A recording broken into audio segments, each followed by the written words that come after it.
I said, what can I do to fix the problem? Because we all know it's a problem. Sometimes there are a lot of people out there who are can kickers who specialize in just kicking the can down the road. They're like, okay, we know it's a problem, but hey, it ain't my problem. Welcome to the National Wildlife Federation Outdoors Podcast. I'm your host, Drew Youngdyke, and I'm recording this in Little Rock, Arkansas. I'm here during the Outdoor Writers Association of America annual conference, and we had a great presentation yesterday in a panel discussion that featured Eric Morris with the Nontypical Outdoorsman TV, which we'll tell you about in a little bit.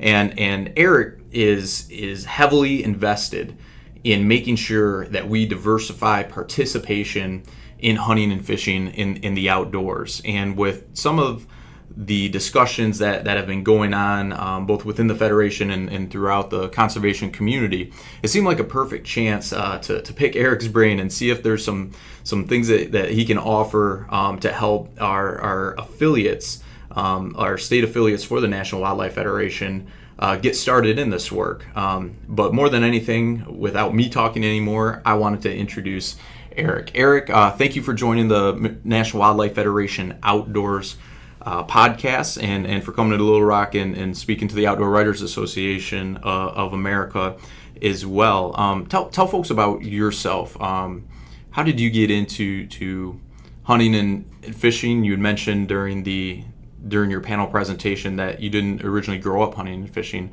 Tell us about that. What brought you into the outdoors? Okay. Well, I'm happy to be able to sit down with you and spend a few minutes talking about a topic that's very important. But to answer your question, I grew up in Alabama. You know, in Alabama and the South in general is a hunting area, so to speak. You know, that's what people do.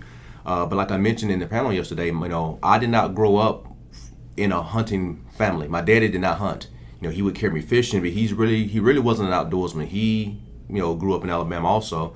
But I've always had a yearning desire to go hunt. I often tell people that some of us are born hunters. And I think that is true, because you have a lot of people who are born with a natural ability to sing, a natural ability to play an instrument, natural ability to draw. Some of us are born with a natural instinct to pursue and hunt something. And the reason why I think that is really true is because not only myself, but I've met other people, a lot of kids in particular, over the past few years who are just like me. Parents wonder where in the world did they come from. I'm, you know, almost 48 years old, and my parents are still wondering, where in the world did we get you from, son? And I've had other parents tell me the same thing about their kids. So some of us are born with that. But you know, growing up where I'm from, there are a lot of people that did hunt. However, you know, to give my parents credit, although my daddy was not a hunter, he tried to encourage me to go hunting with some of my older cousins, you know, who are my daddy's age or older. But yet, I still remember, like it was yesterday, I always turned down those opportunities at the time. And the reason why is because I wanted my daddy to take me hunting. You know, you see stuff on TV with, you know, the father and son going hunting, you know, and looking back at it, that's the main reason why. Now, looking back at it also, I kicked myself in the butt for not going hunting with my older cousin. My older cousin is 70, the one that they wanted me to go with. He's about 75 right now, and he still hunts. He still gets 30 feet up in a tree stand and hunt deer. But, you know, I've always had the yearning to hunt, and as I got older, I kind of realized that there is a need to get more minorities and people of color into the outdoors. And your hunting experiences have taken you, at least from the pictures that you were showing, all over the world. What do you find is that challenge within the outdoors? What are we currently lacking? And why is that important to fix? Well, right now what we're lacking is racial diversity. A lot of times, you know, in the outdoor industries, and I'm not shame or timid to say it, we're not trying to fix outdoor diversity. The outdoors is already diverse. We're trying to fix racial diversity within the outdoors. A lot of people have to get comfortable saying the R word, you know, and a lot of people are uncomfortable saying the R word. But we're really trying to fix the issue of racial diversity within the outdoors, because right now, the room we're in right now is full of pictures of, you know, Fred Bear, other people, and I guarantee you can look around this whole store and not see a single black hunter's face anywhere in this store, and there's hundreds of pictures. That sends a message. Me, because here's the thing, the advantage that I have and that a lot of you all have by talking to me is that I am of the target market, of the target audience. Okay. I was that little 5, 6-year-old, 10, 12, 16-year-old boy that looked around and never saw anyone in the outdoors that looked like him. I know what impact that had on me. I know what message that kind of sent to me, and I know what message that sent to those around me. So the issue that we have is not a outdoor diversity issue. It's a racial diversity issue. And, me going around, I'll tell your listeners that I am retired from the Army. I'm a retired major from the Army. I retired about 3 years ago. And my duty assignments have carried me all over the United States and in many parts of the world, to include Iraq and Afghanistan. But as I would go around to different duty stations, the first places I would go is to the rod and gun clubs, to go hunt. And I would go there, and 9 times out of 10, I'm like the only black guy there. There may be a few other guys there occasionally, but for the most part, I'll be the only black guy there. And the looks that you would get sometime, or that I would get, is as if people have seen a kangaroo bouncing down the interstate on a pogo stick. Like, whoa, wait a minute, what is it?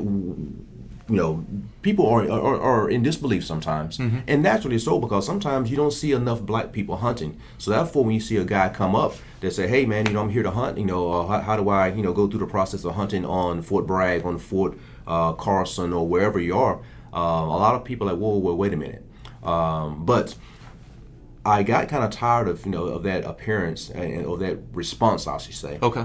And I said, what can I do to fix the problem? Because we all know it's a problem. Sometimes there are a lot of people out there who are can kickers, who specialize in just kicking the can down the road. They're like, okay, we know it's a problem, but hey, it ain't my problem. Right. But me, here I am of the target audience, a black guy who is a avid hunter, a very knowledgeable hunter. I'm a hunter education instructor in 2 states.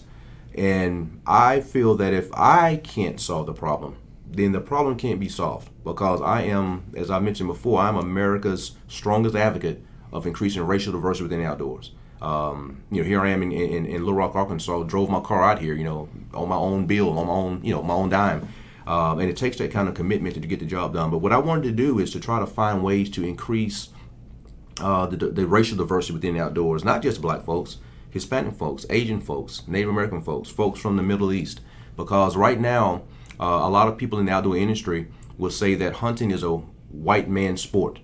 And a lot of people in those other ethnic communities, the demographic that a lot of people are trying to reach, they also see it that way. Okay. Why is that? Because when you turn on TV, all you see is, as one guy described, white guy with beards. Yep. And that's not a knock against white guys. I mean, hey, all of us love to hunt, and if white guys love to hunt, then so be it.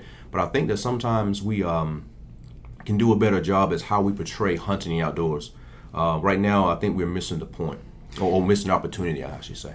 And I used to work for our Michigan State affiliate, which was like a parent umbrella for independent rod and gun clubs throughout the state. And part of my job is I would go around and speak at like the monthly meetings of the rod and gun clubs. And there was very little, if any at all, racial diversity in a lot of those clubs. Right. And I think a lot of the clubs too have recognized the problem, or at least acknowledged it finally. Both the clubs and a lot of the state organizations too, I know, want to help increase racial diversity in the outdoors. But given where they're starting from, I think a lot of them feel like, okay, this is something we should do. We agree. Now what? Yeah. You've had a lot of success in introducing new people to hunting and fishing. What have some of your initiatives been, and how have you found success in doing that some of the state conservation organizations or some of the individual rod and gun clubs can take a lesson from and help do? Okay. Well, the thing I mentioned earlier to someone this morning is that the advantage that I have as a free agent, an individual who does not work for any state or government organization, is that I can go places and say what needs to be said and do what needs to be done without fear of repercussions, without fear of losing my job, because I'm not sticking to the talking points of the organization. As you mentioned, a lot of people know that there is room for improvement. They know that we need more diversity, but a lot of people don't know how to get started. So here's some of the things that I've done, because I'm the kind of guy, I hate just talking about stuff because, like I said, I'm not a can kicker, Yep. and I'm like, okay, we know it's a problem, let's fix it. If you got a hole in your roof and it's raining on you every night, then you can't say, yep, I got a hole in my roof. Yep, you got to do something about it. Get up there, slap a tarp on it until you can get some more shingles to fix the hole. So that's my approach toward things. I'm a simple, down-to-earth guy, and I believe in addressing a problem and taking the problem head on. So what does that mean? That means that when I realize that there's a need for outdoor diversity, I said, where can I go to directly target and reach my audience? The communities. I always say, and you may have heard me say yesterday during the discussion, that, what's more important, the message or the appearance of the messenger? The answer is the message. However, a lot of people will get hung up on the appearance of the messenger. So it helps sometimes if the messenger looks like the target audience, or at least can relate to the target audience. Because I'm a black guy, I can go into a lot of different areas that some white guys can't, and not to say that there's a barrier, but I can go and assimilate into those areas with people because I look like them, I talk like them, we kind of have some of the similar experiences, no matter if they're black, Hispanic, or whatever. And some white guys can, but a lot of times, you have to have that comfort level. Yeah. And so what I do, I basically go into a neighborhood and stuff, and or find some of the people in the community who have an interest in hunting, and I'll say, hey guys, I'm here. Here's where I am. My name is Eric. I am an advocate of getting more racial diversity in the outdoors. I teach people how to fish, how to shoot, how to hunt, about dogs, about guns, the whole 9 yards. Let's set up a meeting with people in the community at the rec center or somewhere, and let me talk to them about the outdoors and set up a hunt where I can take those out. So you're very deliberate about organizing and setting up events. It's not just one-off conversations, but you're going there, you're being direct, you're saying, here's what I'm here to do, right? And this is what I invite you to come right. do with me. Mm-hmm. Tell me about these events. Where have you had success, and just tell folks about some of the ways that you have recruited new people to the outdoors. I'll start by saying that there's a perception out there that a lot of black people and other people of color are not interested in hunting. Mm-hmm. That's not true. You have some black people out there and people of color who are not interested in hunting, just as you have some white people who are not interested in hunting.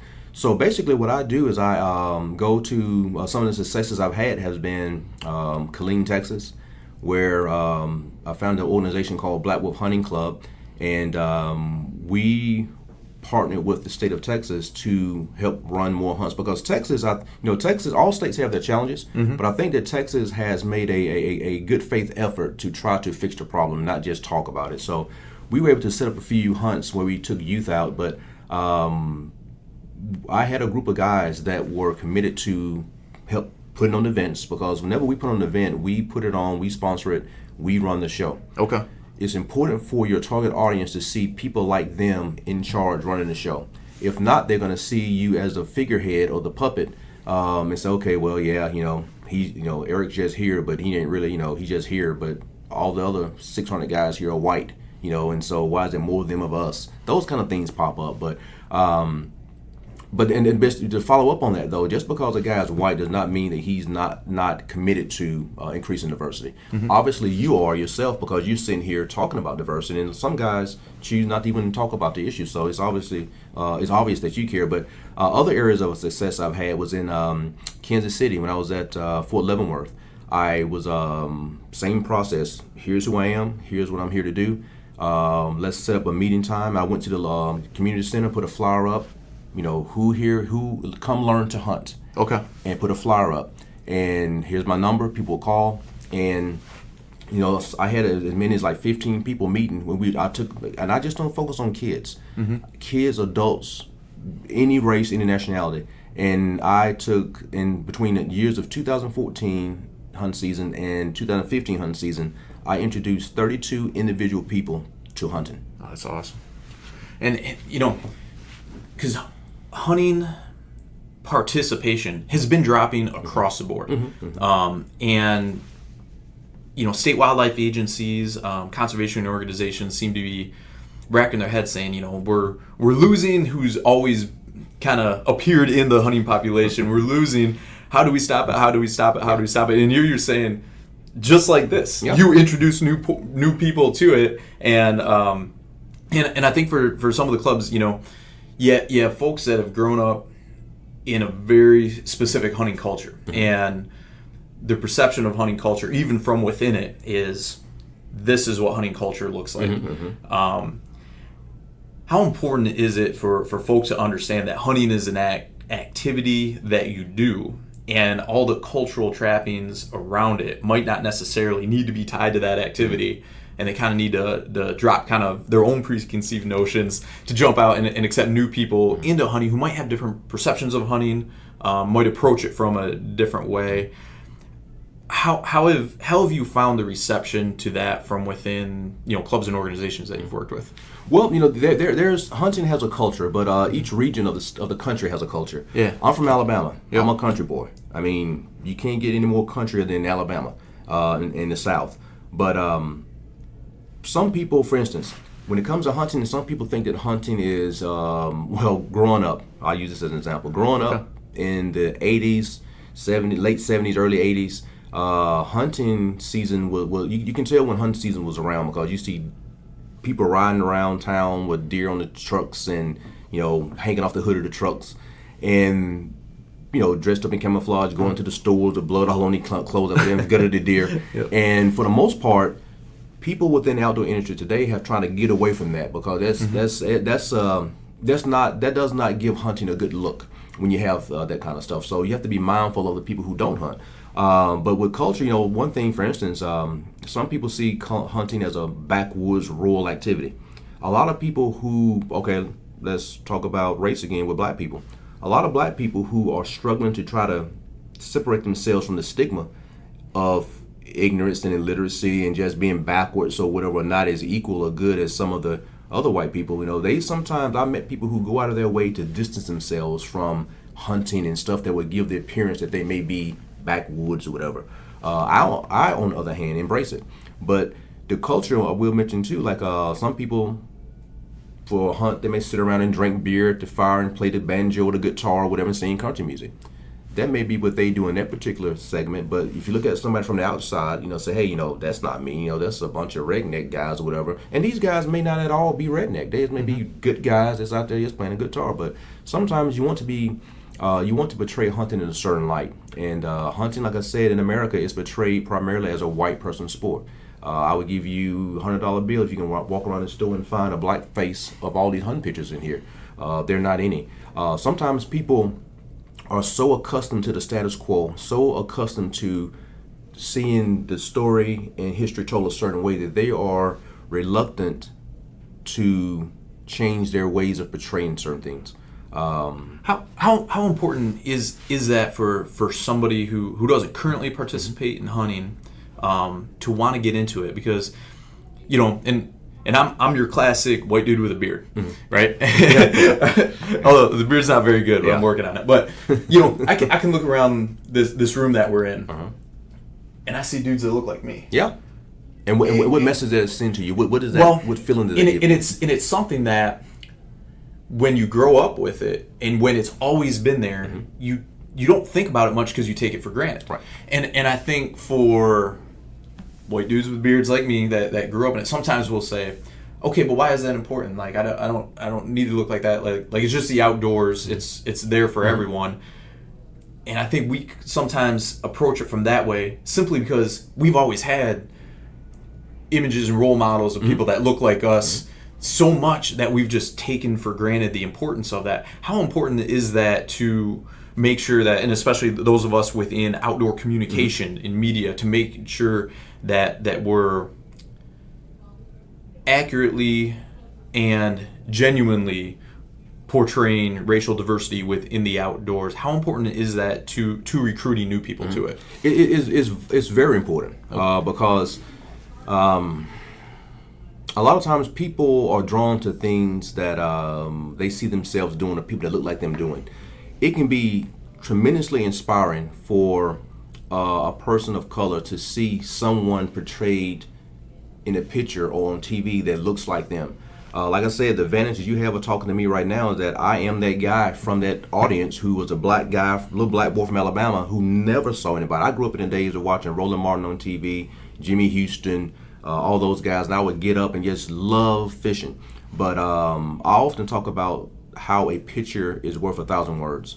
It is truly, truly motivating and inspiring to see someone who looks like you reflected. And we're talking about this in the hunting arena, but I've heard other black movie directors or Asian actors, and they say the same thing. I mean, everybody knows that. By seeing just a simple picture of someone who looks like you can inspire you to do things that you otherwise wouldn't try because you never see anybody. So I think it's very important. Now, for the listeners out there, that doesn't mean that because you're a white guy that you can't draw in other people. The way you get around that and attract people who don't look like you to hunting is to, one, build credibility. Credibility is key. I heard a story one time at a conference where, and I can relate, when the guys told me the story, I said, you know what, I've heard this, I've experienced this, I lived it. He was a white guy who was a hunter in Alabama. A factory had closed down in North Carolina, and some people moved down to hunt come to Alabama. He met a black guy, one of the employees that worked there at the factory, because the guy was a supervisor, and the black guy found out the white guy was a hunter. He said, hey man, I always wanted to go hunt. He said, okay, here's what we'll do. I'll take you hunting this coming season. We go out, get you a deer. He said, so they talked about it, during the summer and everything, and so as it got closer to hunting season, they had set a date to go to the range. The guy, the supervisor, bought a rifle. And his intent was to let the guy, because the guy didn't have a rifle, the black guy didn't have a rifle. So he bought a rifle, was going to let the guy shoot the rifle, sight it in, get used to shooting it. And then at the hunt, after they got him a deer, he was going to let him have that rifle, which I thought was great. But the guy told me that I think a day or two before they supposed to go into the range, he called the guy, hey man, you still good for the range? No man, I ain't going to be able to make it. He said, why? What happened? We've been talking about this for months. Well man, my auntie said he's going to get me out there and shoot me. So that kind of stuff happens, and that's that I shook my head. I said, "Yep, I done heard that before." Because there's a lot of attention sometimes and mistrust between the different races, and America has a long history of racial violence and tension between blacks and whites, and a lot of us are trying to get past that. We like, okay, we heard that it happens. I mean, back in the day it happened, but today is a new day. But a lot of times the things that has happened down through the years tend to trickle and be carried on with the rumors and the boogeyman stories by people from older generations. So, but I would encourage you guys out there who's listening, who want to try to make a difference, to go out, build credibility with your audience, let them see you for who you are, and, make those connections. And all it takes is one or two people to go out. And so if one of you guys out there happen to go take a person, and don't be, focusing just on the guys. I focus a lot on the women and the girls, because the men, if you teach a woman how to shoot or a girl how to shoot, it's only a matter of time before a man or two will be out there with her doing the same thing, even if he don't know how to shoot, because it's just part of nature. but if you guys go out there and build credibility with a person, let them see you for who you are, let them know that you're sincerely concerned and interested in teaching them about hunting the outdoors, then go ahead and do it, because they'll tell their friends, hey, I went with Mr. Fred, or I went with Mr. Brian, and he told me how to shoot, and Mr. Brian and Mr. Fred's a good guy. So that's one way they can reach their market. And you mentioned about having those images of folks that you can relate to, out doing what you want to do.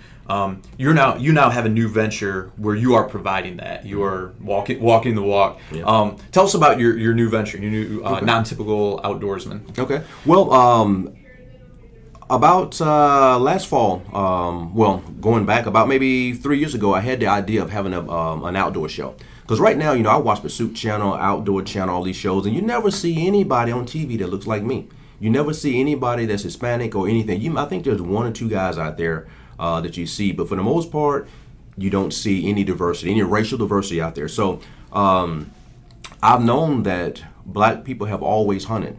Going back to the picture right quick of a picture worth 1,000 words, I have become so obsessed with researching black hunters and the hunting history among black people that I've bought books. I'm writing my own book actually, but some of the people I discovered in doing my research have been inspirational to me, and they've been dead almost 100 years. One person's Holt Collier. A lot of people don't know about Holt Collier, but Holt Collier was a former slave down in Mississippi, who is probably hands down the most famous yet unknown black bear hunter of all times.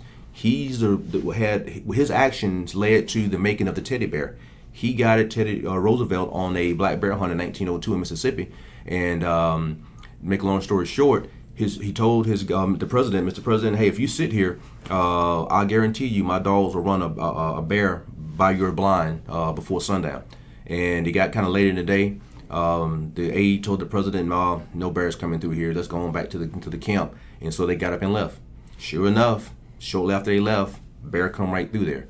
Holt Collier was as a black guy and a former slave at the time.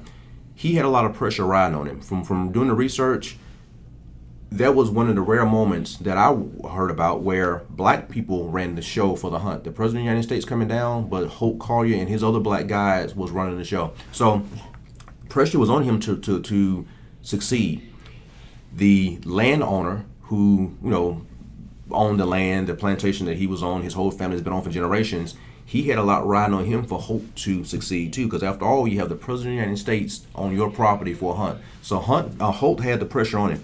The next day, bears came out. Dogs were released. They bayed a bear. Holt Collier, because he wanted to make sure the president got a shot, he stepped in, threw a rope around the bear's neck, and tied him off to a tree and sent one of the other guys to go get the president. Teddy came out. He saw the bear tied to the tree, and he said, I can't shoot that. That's not fair chase. A lot of us who are into hunting and outdoors hear about fair chase. And yep. Theodore Roosevelt was big into fair chase. So he refused to shoot the bear because it wasn't fair chase. But the word got back to Washington, D.C. One of the cartoonists in the areas at the time drew a bear tied to a tree, and they called it Teddy's bear. A toy maker at the time, also in the area, made a stuffed bear. And as they say, the rest is history. It's been selling like hotcakes with teddy bears. But as growing up and reading about conservation history, a lot of hunters, I think, have heard that story from Teddy Roosevelt's point of view. Mm-hmm. You hear about Teddy wouldn't shoot the tied up bear. Yeah. Who tied it up? But we never heard about Holt Collier. That part of it, and we never heard about, if you hear that, you think, well, why would somebody do that? Well, now you understand the power dynamics at play. Mm-hmm. That's right. And that untold story, I think, is so important for people to hear. I'm really excited for people to watch your TV show. Yeah, Nontypical Outdoorsman TV. Where will people be able to find that? Okay, I'm gonna tell. I kind of got diverted off subject a little bit with the story about Holt Collier. So I'm gonna tell them about. I'm gonna tell them about the story about the show, and then I'll tell them where they can find it. Yeah. But there are not any TV shows out there with people of color. I put it that way, with diversity, because it's nothing wrong with white guys hunting. I hunt with white guys myself. You look forward to the annual hunts that we do. However, and if we're gonna solve the problem, I believe that by having a show with a host and a producer or someone of color that can put together a show that will appeal to a wide audience of viewers from all nationalities to give a true representation of what America is like, I think that would be monumental and can basically change the game when it comes to diversity. So I was thinking, and I went ahead and I'm working on the show now as we speak. I have, after I leave here, I have to go to Kansas City to interview a girl. But realizing that there's not a lot of diversity out there, I believe that I can make a huge impact towards diversity when it comes to showcasing hunters, fishermen, shooters, archers, hunters and gatherers of all nationalities. Because from my world, and my world I live in, I see people like me hunting. I see Hispanic people hunting. I see white people hunting. But in a lot of white people's world, in the circles that they run in, they don't see us. Just like the story with Holt Collier. Mm-hmm. No, people probably don't even know who Holt Collier is. They heard about the teddy bear thing, but they don't know that a black man was behind that. He caused that. But a lot of people are probably thinking, hey, the show is going to probably just be a bunch of black folks on there hunting. Nah, it's going to be some black people. But it's going to be a lot of other people also, women, men, kids, and I think that is what is needed, and a lot of people realize that's what is needed. But right now, honestly, I'm having a hard time getting sponsors, getting people to support the show. Now, once the show airs, because it's going to air one way or another, it's scheduled to air October 5th on the Pursuit Channel. Okay. Right now, the air times are slated for 3 p.m. on Saturdays, starting from October to December, and 5 a.m. on Mondays. Also, it'll be on AT&T Sportsnet Southwest, which will also cover the region we are here in Arkansas and Little Rock. It'll be seen here, Texas, and a few other places. But once the show is launched and once people see the impact that it's making, and with diversity and causing more people to want to get out there, because seeing is believing. And seeing someone like me on the show, or seeing a Hispanic person on the show, or seeing a white woman on the show, or an elderly Asian woman on the show fishing or hunting, that's gonna be the, hey, if they can do it, then why aren't I doing it? Why aren't I doing it? So, it's going to be a good show. I mean, I'm putting everything I have. My reputation is on the line for this show because, it is there's a huge need for what I'm about to do. And a lot of people talk about it. A lot of people, well, yeah. But here's the opportunity for people to support and be part of the solution to a problem.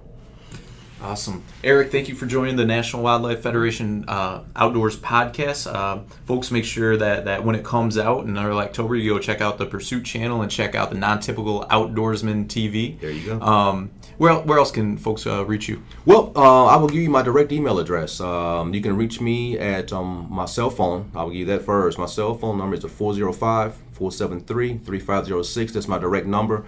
And although I live just outside of Atlanta, Georgia, I've kept my Oklahoma number ever since I was stationed in Oklahoma back in the day. So my email address you can reach me is Nontypical Outdoorsman, all one word, at outlook.com. So that's how you can get in contact with me. If any of you guys have any questions, any just want to talk or want to support the show and my endeavors, then please give me a call. Great. This has been the National Wildlife Federation Outdoors podcast, as always supported by RepYourWater, which helps our campaign to keep Asian carp out of the Great Lakes. Yeah, I've been your host, Drew Youngdyke. Thank you.